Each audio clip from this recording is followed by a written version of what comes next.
நம்ம ஊர்லேயே first pan India ஹீரோன்னு பெரிய அளவில் பேசப்பட்டவர் பிரபாஸ் தான். பாகுபலி படத்துக்கு அப்புறம் அவருக்கு எல்லா ஸ்டேட்லையுமே மார்க்கெட் ஓப்பன் ஆச்சு, குறிப்பாக நார்த் சைடில். அதை வச்சு அவர் சரியாக யூட்டிலைஸ் பண்ணாமல் பாகுபலின்னு ஒரு படம் இட்டு கொடுத்துட்டு அதுக்கப்புறம் நான் நடித்தா 400-500 கோடியில் தான் நடிப்பேன் அப்படின்னு அடம்பிடிச்சு நடித்த படம் தான் சாஹோ, இந்த ராதேஷாம்லாம். ராதேஷாம் படம்லாம் பார்த்ததுக்கப்புறம் நீங்களா பாகுபலியில் நடிச்சிங்க அப்படிங்கிற மாதிரி இருந்துச்சு. ஏன்னா ஃபேஸ் ஃபுல்லாக அந்த அளவுக்கு சேஞ்ச் ஆகிடுச்சு. அதுக்கப்புறமாவது ஒரு நல்ல ஸ்டோரி செலக்ட் பண்ணி நடிப்பார்னு பார்த்தா ஆதிபுருஷ்.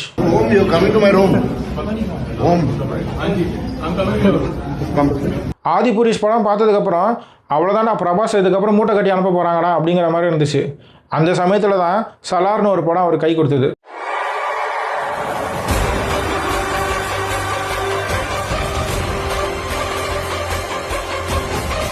அந்த படத்துலையும் மற்ற கேஸ்டிங்ஸு, ஃபைட் சீக்வன்ஸு, பிஜிஎம்லாம் வந்து சூப்பராக இருக்கும். இதை வச்சு படத்தை அப்படி இப்படின்னு உப்பேற்றி ஹிட் பண்ணிட்டாங்க. சரி, இதுக்கப்புறம் பேக் டு ஃபார்ம் வருவார்னு பார்த்தா இல்லை நான் போய் கிணத்துல தான் குதிப்பேன் அப்படின்னு போய் நடித்த படம் தான் ராஜசாப். இப்போ அவரோட லைனப்பில் இருக்கிற ஒரே நல்ல படம் ஸ்பிரிட் தான். அந்த படத்தை நம்பி தான் அவரும் இருக்காரு, அவரோட ஃபேன்ஸும் இருக்காங்க. பிரபாஸை பார்த்து நானும் பேன் இந்தியா ஹீரோ ஆகி காட்டுறேன் பாருன்னு போய் அடி வாங்கிட்டு வந்தவங்க தான் ராம் சரணும், ஜூனியர் என்டிஆரும்.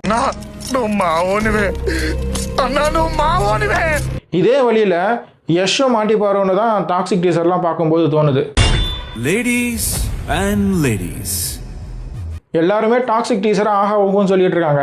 பட் எனக்கெல்லாம் அந்த அளவுக்கு எதுவுமே தோணலை. அவங்க வெறும் விஷுவலாக காட்டி ஹிட் பண்ணிடலான்ற நினப்பில் தான் இருக்காங்க. இந்த மாதிரி விஷயத்துலலாம் கமல் சார் தான் பெஸ்ட்டு. ஏன்னா ஒரு பெரிய படம் கொடுத்தாருன்னா அடுத்த படமே ஒரு சின்ன படம் கொடுப்பாரு.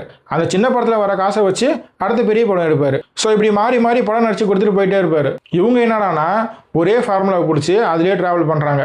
நான் நடித்தா இப்படி தான் நடிப்பேன், பெரிய பட்ஜெட் படத்தில் தான் நடிப்பேன்னு சொல்லிட்டு அடம் பிடிச்சிட்டு இருக்காங்க. உங்களை பொறுத்த வரைக்கும் உண்மையான பேன் இந்தியா ஹீரோனா யாருன்னு கமெண்ட்ஸில் சொல்லிட்டு போங்க.